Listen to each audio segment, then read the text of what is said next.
Assalamualaikum warahmatullahi wabarakatuh. Perkenalkan, nama saya Aura Patricia dengan NPM 195102008 dari kelompok 4 sebagai pemateri pertama yang akan menjelaskan mengenai sistem informasi manufaktur. Sistem informasi manajemen atau SIM menjadi perangkat utama pencetak informasi untuk pengambilan keputusan bagi perkembangan perusahaan. Perusahaan manufaktur memerlukan informasi untuk melangsungkan roda industrinya. Tanpa informasi yang akurat, perusahaan tidak dapat menentukan kebijakan, keputusan, bahkan peraturan yang dapat menunjang perbaikan maupun perkembangan perusahaan. Sistem informasi manufaktur atau SIM termasuk dalam kerangka kerja sistem informasi manajemen atau SIM secara keseluruhan. SIM yang menekankan pada proses produksi yang terjadi dalam sebuah proses produksi, mulai dari input bahan mentah hingga output barang jadi dengan mempertimbangkan semua proses yang terjadi. 1. Input. Data internal perusahaan merupakan data intern sistem keseluruhan yang mendukung proses pengolahan data. Proses pengolahan data itu diubah menjadi informasi yang berguna, sedangkan data eksternal perusahaan yang merupakan data yang berasal dari luar perusahaan atau environment yang mendukung proses pengolahan data menjadi informasi yang berguna. 2. Proses. Proses pengolahan data menjadi informasi selalu diidentikan dengan Database Management System atau DBMS. DBMS ini identik dengan manajemen data, di mana data yang ada harus dijamin akurasi, kemutakhiran, keamanan, dan ketersediaannya bagi pemakai. Kegiatan yang terjadi di dalam manajemen data ada 5, yaitu yang pertama pengumpulan atau pendokumentasian data, yang kedua pengujian data, agar data tidak adanya inkonsistensi data. 3. Pemeliharaan data, yaitu untuk menjamin akurasi dan kemutakhiran data. Yang keempat, keamanan data, untuk menghindari kerusakan serta penyalahgunaan data. Dan yang terakhir yaitu yang kelima, pengambilan data bisa dalam bentuk laporan untuk memudahkan pengolahan data dan yang lainnya. Yang ketiga itu output. Output itu diklasifikasikan menjadi 3 bagian yang tidak ada unsur biaya di dalamnya. Yang pertama, persediaan. Subsistem persediaan memberikan jumlah stok, biaya holding, safety, dan yang lainnya berdasarkan hasil pengolahan data dari input. Subsistem persediaan biasanya memiliki proses pembelian atau purchasing dan penyimpanan atau inventory. Yang kedua, produksi. Definisi dari subsistem produksi ialah segala hal yang bersangkut paut dengan proses yang terjadi di dalam stasiun kerja ataupun departemen. Informasi yang perlu untuk user adalah penjadwalan produksi atau scheduling dan transaksi atau transaction antar stasiun kerja. Dalam SIM perlu didokumentasikan setiap proses transaksi, yaitu arus ambil, terima, retur antar stasiun kerja dan yang lainnya, yang terjadi untuk menjaga kemungkinan terjadi kesalahan pengiriman, kerusakan pada waktu pengiriman, dan yang lainnya. Kualitas. Definisi kualitas sangat kompleks. Semua hal yang berhubungan dengan kualitas, baik waktu, biaya, performa kerja, maupun pemilihan supplier. Banyak hal lain yang bukan definisi mutlak kualitas namun perlu masuk ke dalam unsur kualitas seperti proses perawatan. Kualitas sebuah produk sangat ditentukan oleh keinginan konsumen. Konsumen memiliki standar kepuasan yang diterjemahkan ke dalam spesifikasi, dan spesifikasi tersebut menjadi tolak ukur kualitas sebuah produk. Informasi mengenai spesifikasi produk yang ada saat ini pun dapat menjadi pemikiran strategis untuk kebijakan perusahaan di masa yang mendatang. Yang keempat, biaya. Komponen biaya termasuk ke dalam semua subsistem yang ada. Tujuan perusahaan manufaktur secara umum adalah mencapai keuntungan dari hasil penjualan produknya. Oleh karena itu, sebuah sistem informasi tidak akan pernah terlepas dari unsur biaya yang terjadi di dalamnya. Sistem informasi manufaktur menggambarkan bahwa biaya merupakan komponen yang melingkupi seluruh output, dan informasi tersebut juga biaya termasuk dalam setiap komponen subsistem tersebut. Itu saja mungkin penjelasan mengenai informasi manufaktur. Baiklah, saya akhiri. Wabillahi taufiq wal hidayah. Wassalamualaikum warahmatullahi wabarakatuh. Assalamualaikum warahmatullahi wabarakatuh. Nama saya Rafilia. Di sini saya akan menjelaskan subbab yang kedua tentang implementasi bisnis. bisnis adalah suatu pola bisnis yang banyak diyakini sebagai pola bisnis masa depan. Hal ini dikarenakan bisnis ini menggunakan teknologi internet sebagai kekuatan utamanya dalam melakukan beragam aktivitas bisnis secara elektronik yang efisien dan fleksibel. Ada beberapa pengertian bisnis, antara lain menurut Lee dan Huang mendefinisikan bisnis sebagai the use of internet-based computing and communication to execute both freedom business process. Sedangkan menurut Logan mendefinisikan sebagai the use of the internet and other digital technology for organizational communication and coordination and the management of the firm. Ruang lingkup bisnis ini sangat luas, mencakup seluruh aktivitas manajemen seperti komunikasi, kolaborasi, ataupun koordinasi yang berlangsung secara elektronis dalam mendukung seluruh proses bisnis yang berlangsung dalam suatu perusahaan. Bisnis ini diterapkan untuk membuat kegiatan operasional perusahaan menjadi lebih efisien, lebih murah, serta lebih fleksibel daripada sebelumnya.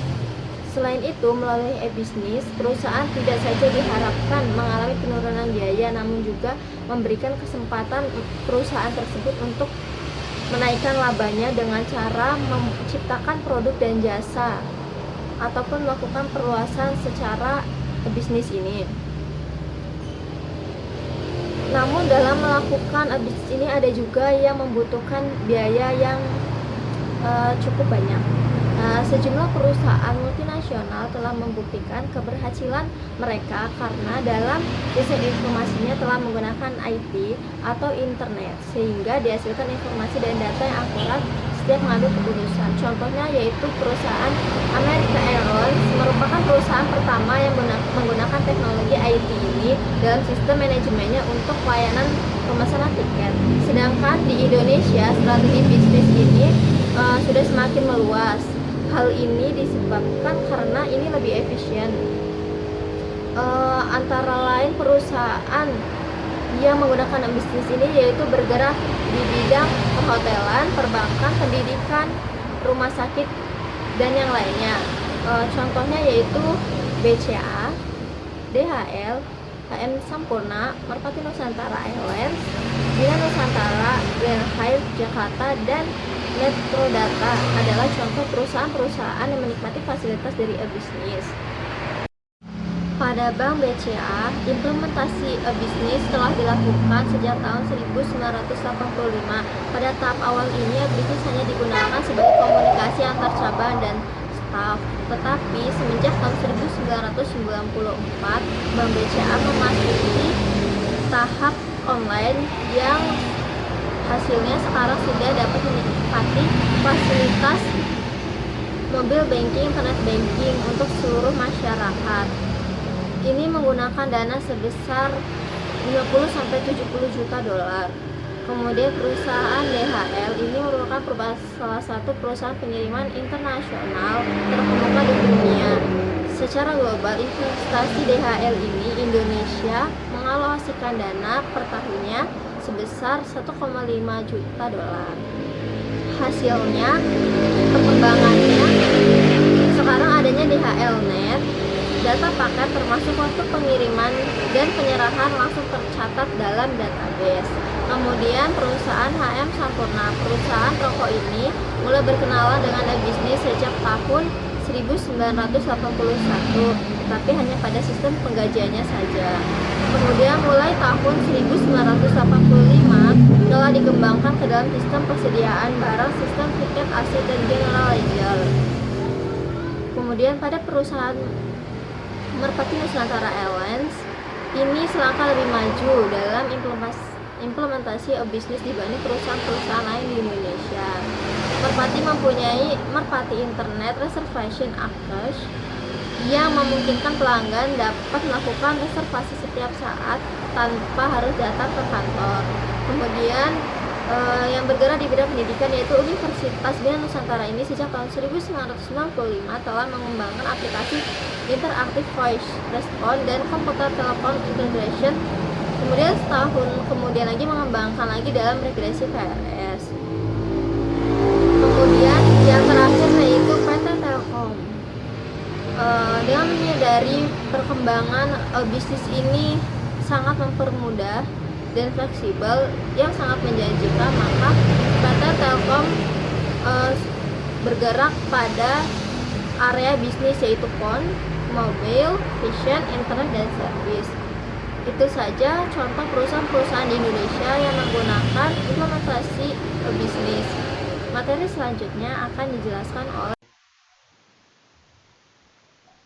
materi implementasi e-office atau Electronic Office.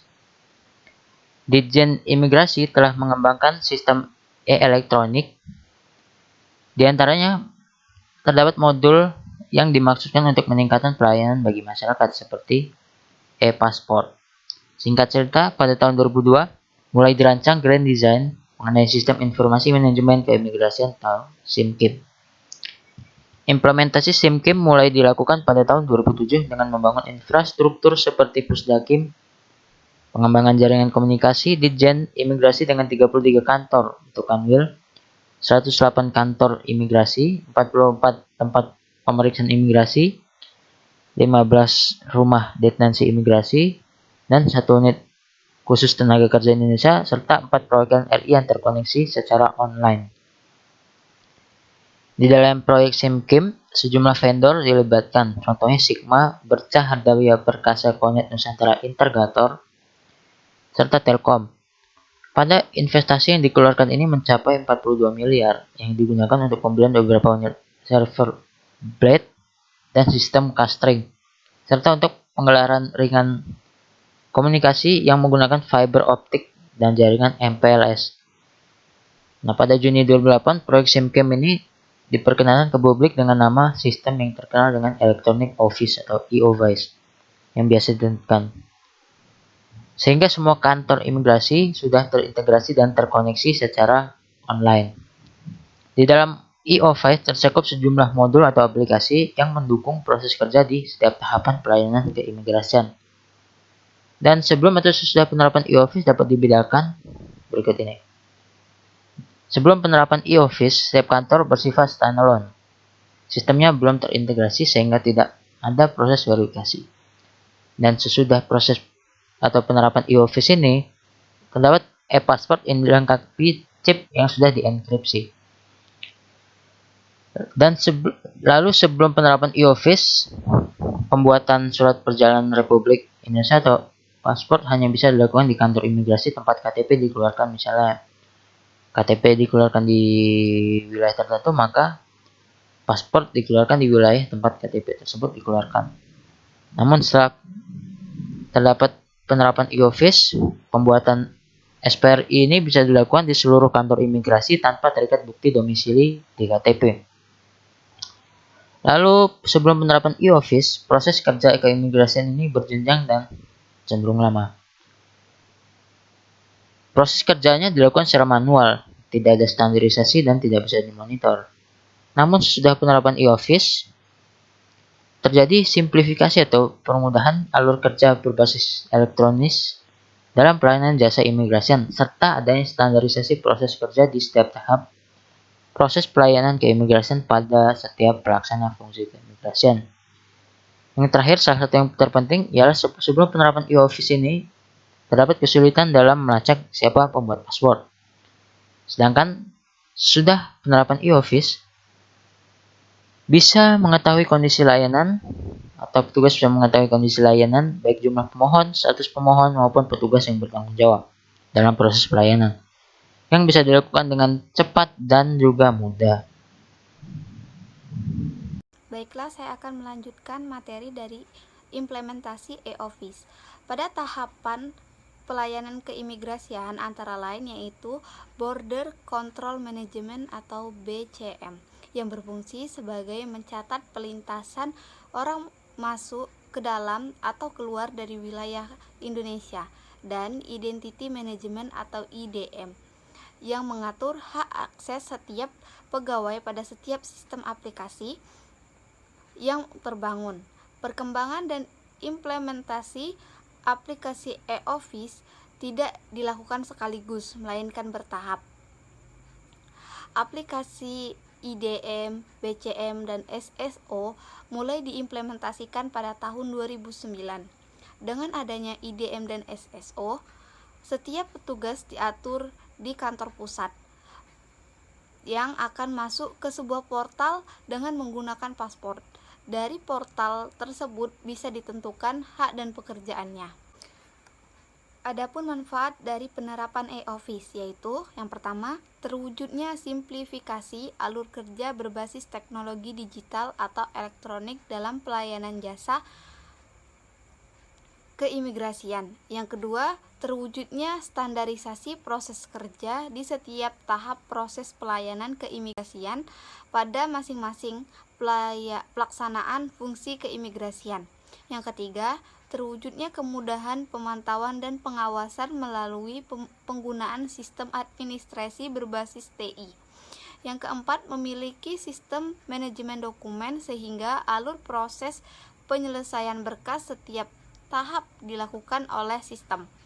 Yang kelima, proses digitalisasi file setiap lampiran permohonan berupa persyaratan atau data pendukung disimpan dalam bentuk file digital, sehingga memudahkan proses penemuan kembali. Di samping bisa melakukan pengarsipan secara digital, bersatu dengan proses permohonan, pengecekan data, daftar pencegahan dan pencekalan secara online, pelapor bisa melakukan hal tersebut melalui sistem. Tetapi, kendala yang ada pada saat ini yaitu rendahnya kemampuan SDM dalam menguasai teknologi informasi dan komunikasi. Oleh karena itu, perlu pelatihan teknis mengenai penggunaan dan perawatan perangkat dan sistem. Rencana kerja Ditjen Imigrasi pun perlu disosialisasikan sehingga dapat mengetahui dan mempersiapkan sumber yang lebih baik. Dalam operasional e-office, tersedia modul-modul penting yang disajikan di dalam diagram berikut ini. Yang pertama, persetujuan dan penerbitan visa. Pelayanan keimigrasian dalam persetujuan dan penerbitan visa bagi warga negara asing. Yang kedua, izin tinggal dan status keimigrasian. Pelayanan keimigrasian dalam persetujuan dan penerbitan izin bagi WNA yang berada dan bekerja di luar wilayah Indonesia. Yang ketiga, penerbitan surat perjalanan Republik Indonesia, yaitu pelayanan keimigrasian dalam penerbitan paspor bagi warga negara Indonesia. Yang keempat, border control management, yakni pencatatan perlintasan orang masuk dan keluar dari luar wilayah Indonesia. Yang kelima, exchange cekal system, yaitu pencatatan dan pengecekan data orang masuk dan daftar pencegahan dan pencekatan. Yang keenam, penyidikan dan penindakan keimigrasian, yakni proses penyidikan dan penindakan keimigrasian.